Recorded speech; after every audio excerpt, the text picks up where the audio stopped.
BJP নেতা মন্ত্রীদের উপর আক্রমণ করে বিজেপিকে রোখার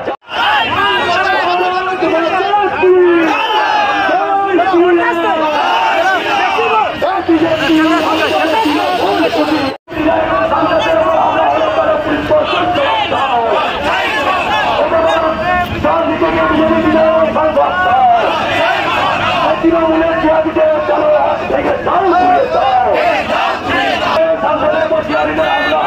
পুলিশের গুন্ডাগিরি তৃণমূলের সরকারের বিরুদ্ধে সমস্ত মানুষ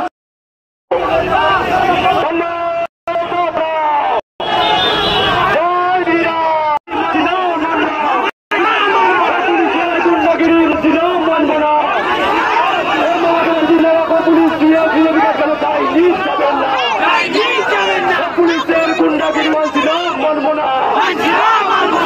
শাসন হায় হায়, শাসন হুজুরা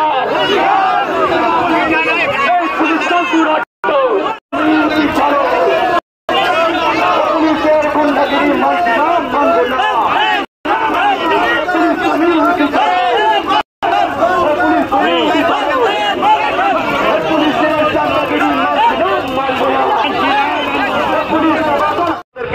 টায়ার জ্বালালে আগুন নেভাবার কাজে নিযুক্ত হয়। আমরা সেই পুলিশকে অনুরোধ করব, আপনাদের যদি ঘরে মা বোন থাকে তাহলে অনুব্রত মণ্ডলরা যে ভাষায় আপনাদেরকে কথা বলে, যে ভাষায় আপনাদেরকে আক্রমণ করে, তখন আপনাদের লজ্জা লাগে না? তখন আপনাদের চক্ষু লজ্জা থাকে না? আমরা তাই পুলিশকে অনুরোধ করব, আপনারাও এবার বিরত হন।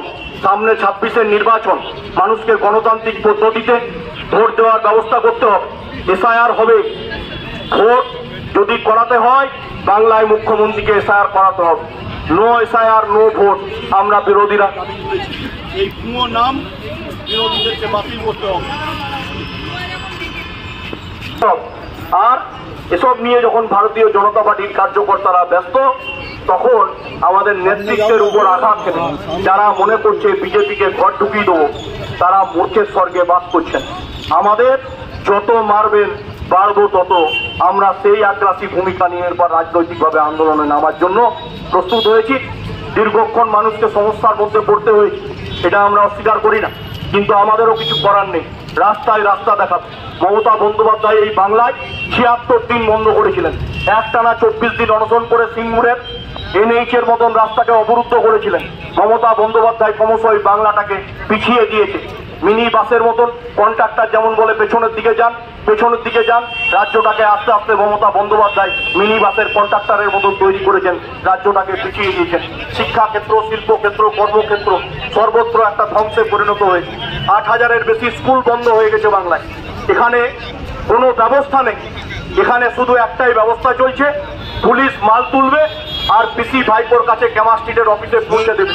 একটা বাংলার পরিবার তারা শ্রীবৃদ্ধি করবে, আর বাকি পরিবারগুলো আঙুল চুষবে, তারা পেটে গামছা বেঁধে থাকবে।